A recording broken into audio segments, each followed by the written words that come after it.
Sorte skygger marcherer over isen, flakker om imellem liv og død. Frakkerne er stive og slidt af tiden. Nogle gennemhullet, hvor blodet flød. De leder efter ly og varme, lidt ro, lidt trøst, en falden ven. En sidste stund i moders arme, før de skal ud og gå igen. Sømpeslåede støvler falder lydløst i sneen. Intet fodspor bliver, hvor det er sat. På evig flugt fra manden med len. På vagt over for fjenden i den kolde nat.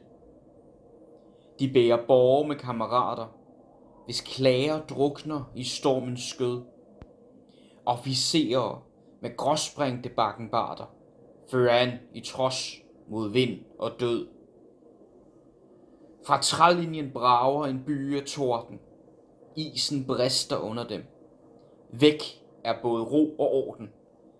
De ved, de aldrig vender hjem. Sorte skygger fanget under isen. I dagens lys har de ro for en stund. Men marchen kalder ved midnatstimen, og de rejser sig fra søens bund. Deres vandring er en evig scene, der minder os om død og krig. Vær stille, når du går alene, og lyt efter deres klageskrig.